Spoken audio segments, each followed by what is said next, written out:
let's just get this out of the way. Is Black Ops 1 Zombies as bad as Vanguard and some of the non-Treyarchs? No, absolutely not. But is it as good as Black Ops 2, 3 and 4? Again, no, I don't think so. Black Ops 1 was a no-nonsense improvement over World at War across the board, taking what worked, fixing what needed fixing, and fleshed it out. The story is relatively simple, the 10 available maps aren't terrible, and the soundtrack is actually very enjoyable across the board. So this begs the question, why do I think Black Ops 1 is such a mediocre zombies experience? I'm fully aware that this video will be controversial, and I encourage you to at the very least hear me out before taking your pitchforks to the comments section, and if you enjoy more review-style retrospects like this, feel free to subscribe as it really helps me out. Now let's get on to the rest of the video. Touching on the story briefly, I do really like how simple the narrative is compared to other zombies games. Whilst there's a lot hidden below the surface, just like every other zombies iteration, the story can be boiled down to the Ultimus crew travelling from Germany to Russia to Shangrila and eventually to the moon, assisting Richthofen in his master plan, concluding with the Earth being annihilated by missiles, and Richthofen and Samantha swapping souls. I don't like it as much as Black Ops 3's story, as that game put more emphasis on developing the characters themselves, but it's still very good, simple and easy to follow, more so than other zombies releases. In fact, speaking of the characters themselves for a moment, we have 3 different crews in Black Ops 1, Ultimus, the 5 crew, and the Call of the Dead celebrities. However, these crews in my opinion are very weak and not very memorable. There are some exceptions. I mean, Ultimus is as iconic, funny, and likeable as ever, JFK is the GOAT, and I even like some of the Call of the Dead actors. However, none of them get much development aside from maybe the Ultimus members, although I think it was done much better in subsequent games. Especially since Ultimus already existed in the second half of World at War, yet they didn't develop much in 2 whole games. The same way that Primus developed in 1 game, that being Black Ops 3 of course. The movement and gameplay in Black Ops 1 is exactly what you would expect from the golden age of Call of Duty, everything from the movement to the gunplay. It's the bare minimum I would expect in a COD game, so it's nothing to praise. However, it is a step above World at War, that's most important. Other than that, well, there's really nothing else to the gameplay. It's perfectly average for a COD game in 2023. Guns, guns, guns. Oh boy, the Black Ops 1 guns. These weapons are very inconsistent. There's about 5 or so that I think are genuinely amazing, those being the RPK, Galil, Commando, HK-21, and the Mustang and Sally, especially when PhD came around. Other than that though, the weapons didn't impress me much. There are also many guns that are completely useless, such as, well, all the shotguns and SMGs for starters. The snipers, aside from the Dragunov, suck and are ineffective, and the ballistic knife sucks, especially in solo. I could honestly go on.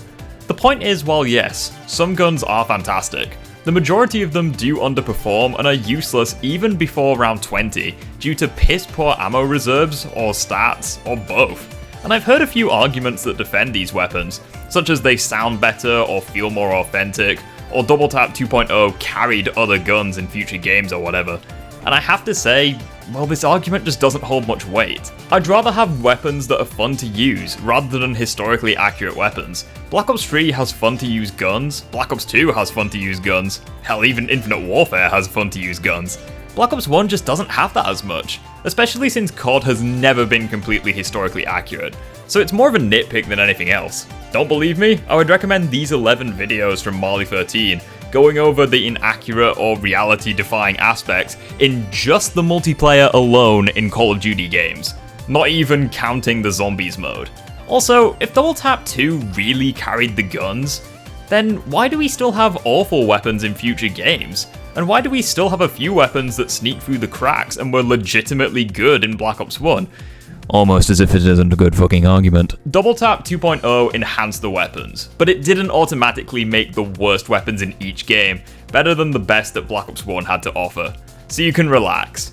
Don't get me wrong, the gameplay is perfectly fine. It is exactly what you'd expect from an FPS, and especially a game in the Call of Duty series, that much is certain. However, it's nothing to praise in 2023, and it's definitely not the best gameplay that Zombies would have to offer. Now for the maps. Black Ops 1 has 10 of them, and Dead Ops Arcade, of course. And before we go into each map specifically, I do want to bring to attention the difficulty of said maps. I think Black Ops 1 does a great job at having balanced difficulty, whilst having a level of consistency between the maps. It has easy maps such as Der Riese, Kino and Ascension, despite all three being very unique, yet straightforward. More balanced challenges such as Call of the Dead and Moon, which are again unique, whilst not being rocket science, no pun intended. And harder maps such as Verrückt, 5 and Shangrila. Despite having almost nothing in common, they are still very simple and consistent. But are the maps themselves any good in 2023? Well, let's see. Starting with the launch map, it's no surprise why Kino de Toten was loved by many. It was literally a World at War map ported into Black Ops 1. It had every feature of the fan favourite Der Riese, with a fun new wonder weapon, new layout, and a pretty good song to boot. But is that enough to justify it being great and the best launch map ever? Well, that depends. The Thundergun is just as fun today as it was 10 years ago, there's no doubt about that. And 115, well, it's good, but just like the rest of Kino, I do think it's massively overrated. Despite being a good song, it's nowhere near my favourite, and not even my favourite that this game has to offer. Unfortunately, Kino itself isn't perfect, as the new boss enemy, the Nova Crawlers, completely suck. They are small, annoying, blind you if you kill them with anything other than splash damage weapons or melee, and they get in the way of when training. But even ignoring the creepy crawlies for a second, I just don't think Kino stands out anymore, as there are far better launch maps such as Shadows and Zombies in Spaceland. And if you want a great casual map, well, all of Cold War Zombies has you covered. 5 was the wildcard map in Black Ops 1 Zombies. You unlock it by beating the campaign or by typing in a code in the main menu after breaking out of the chair. Unlike Kino, however, 5 seemed much more controversial, as it was much more challenging and had design choices that weren't as loved as Kino. On one hand, you have the wonder weapons. Kino had an infinite damage cannon, 5 had an ice cube shooter. Kino had the iconic training spot on the stage, and 5 had a big neon sign that said, "Good freaking luck." Kino had 115, and 5 had... Okay, Won't Back Down is a phenomenal song and it's far better than 115, don't at me. And 5 had a speedy boy that steals your guns, and Kino had the iconic Hellhounds. Okay, in fairness, I do actually really like the Pentagon Thief, as you get one hell of a reward for beating him, and if you're good enough, it's really not that bad. However, stealing your guns is definitely an annoying ability if you aren't ready for it. That much I'm sure we can all agree on. The map layout is actually pretty good, and if custom maps and Black Ops 4 demonstrated anything, it's that I actually really liked the layout and it had a lot of potential. However, without stamina and far weaker weaponry and traps, it really does emphasize how difficult and claustrophobic the map is. Throw all of that into the pot and add in the annoying Nova Crawlers from Kino in the laboratory section of the map, and you have one of the most notoriously difficult maps in Black Ops 1, as well as all of COD Zombies. Despite all this, however, I do enjoy the map, and I do believe it's above Kino, as at the very least it tried to be a memorable, unique experience, even if one or two details dragged it down below its potential. Yes, I'm aware it's a hot take, but let's be honest, this entire video is a hot take, so why does it matter? How can I describe Ascension? Well, it's simply a better Kino. It brought back the Thundergun, sure, however it had a phenomenal map layout with another banger of a song, Abracadabra, being my favourite song not just in Black Ops 1, but in all of COD Zombies, as well as the first ever Easter egg quest. Perhaps the most beloved features of Ascension were PhD Flopper and Stamina, the two new perks, with the former negating fall and explosive damage, and the latter boosting sprinting and stamina. The two perks were beloved by all except the developers, since PhD Flopper was never completely brought back in subsequent games, only making cameos or being reworked into different perks entirely.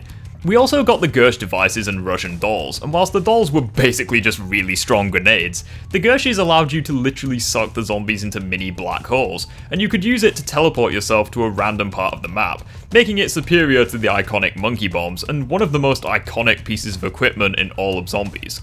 This is by far the best casual map in Black Ops 1 in my opinion, as it simply has everything whilst not being too demanding. However, we can't talk about Ascension without bringing up the Space Monkeys. Similar to the Hellhounds, these guys would spawn in roughly every 3 to 5 rounds. However, they target the perk machines instead of the player, and if they successfully damage the machines 10 times, then you lose that perk altogether and need to re-obtain it.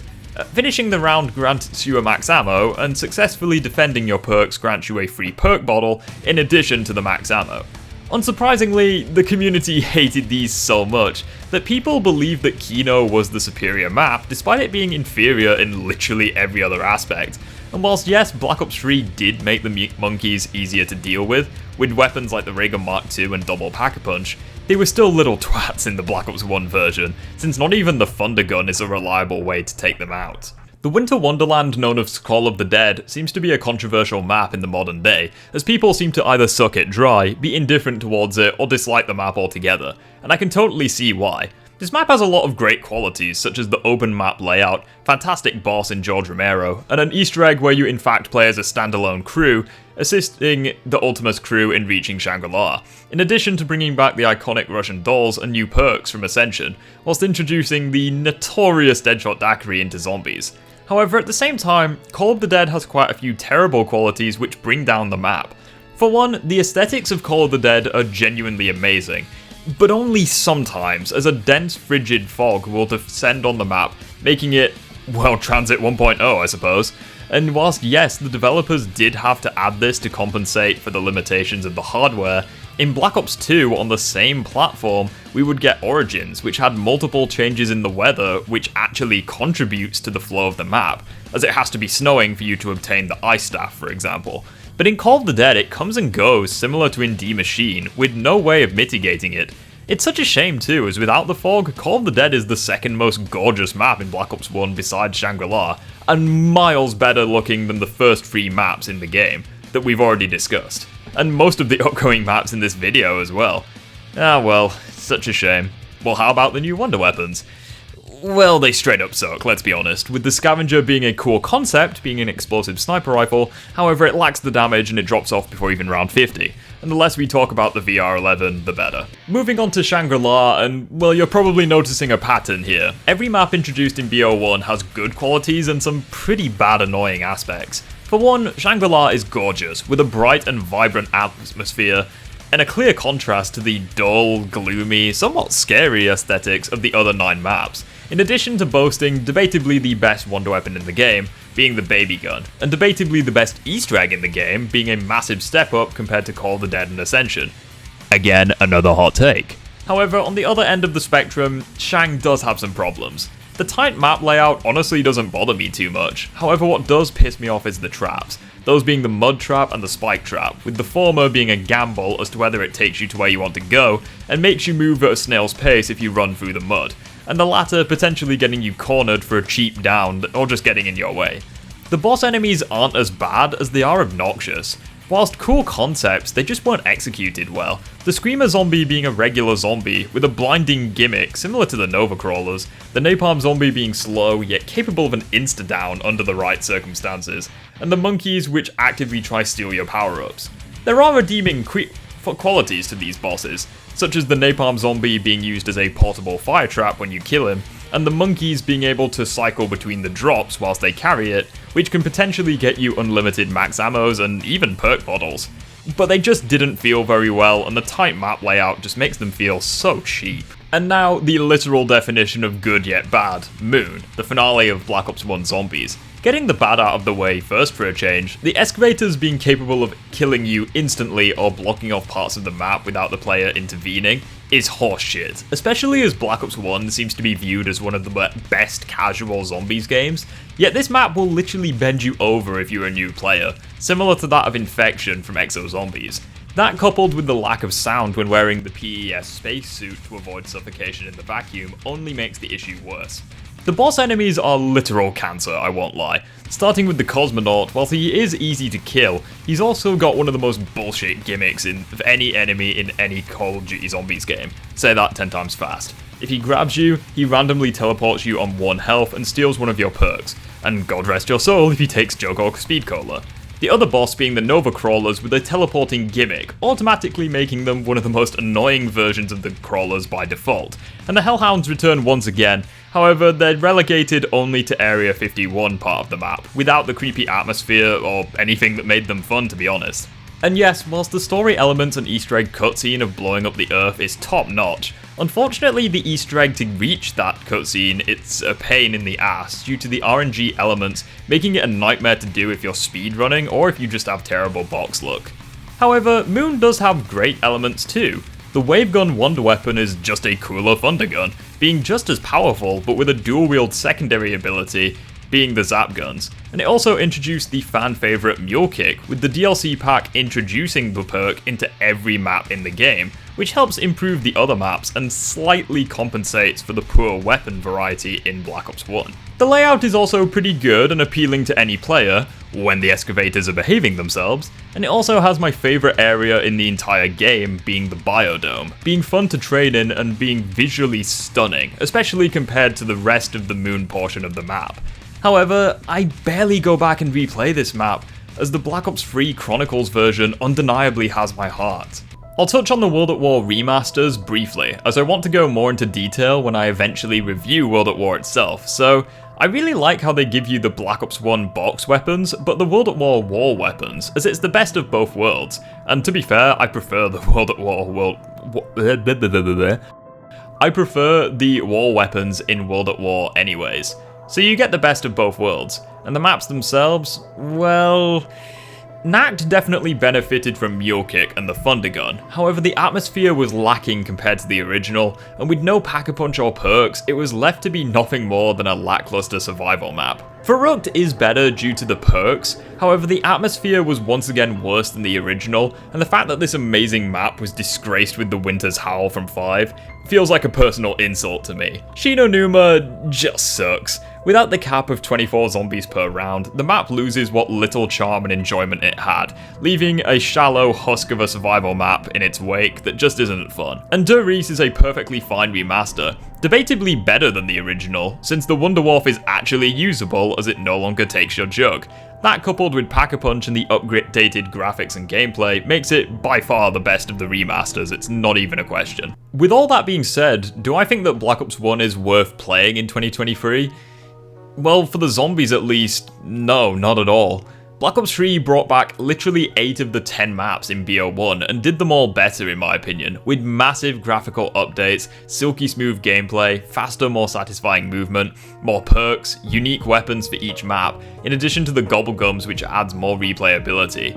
In the case of the World at War maps, well, I prefer them all in BO3 for the reasons I just mentioned, especially Verrückt and the Giant, since Verrückt now has the iconic Wunderwaffe and the Giant has the Primus crew.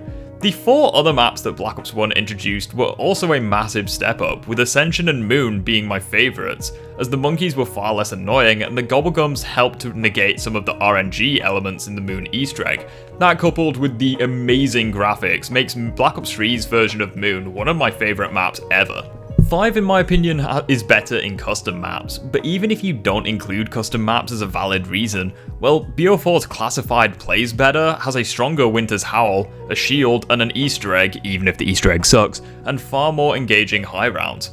As for Call of the Dead, well, once again, I'd rather play it in the smoother Black Ops 3 engine with the custom map. However, even Tag der Toten has its own appeal due to it being drop dead gorgeous, one of the best looking maps of all time, and with more fun high rounds in my opinion. I just don't see why anyone would play those maps in the more primitive engine compared to the future releases. Let's put it this way, would you rather play Mob of the Dead or Origins in the Black Ops 2 engine or the BO3 engine? Well, unless you're going for nostalgia, BO3 should be the obvious choice due to the improvements in the part systems as well as the overall gameplay. So to answer the question of this video, why is Black Ops 1 a mid-zombies experience? Well, it has good qualities such as the difficulty balance, consistently goated soundtrack, and being generally a more refined upgrade over World at War, with all of the maps being somewhere between C and A tier on a tier list, for example. However, it is very primitive in 2023 and just doesn't hold my attention for very long, especially since these maps were done better in future games in my opinion. You can certainly do better, but you can also definitely do worse. What's going on guys, it's Lewis of the Gaming Rift. I hope you enjoyed the video. Feel free to like, comment, subscribe as always. Hit me up on Twitch for streams and Twitter for memes, that'd be great. And I hope you all have a great rest of your day.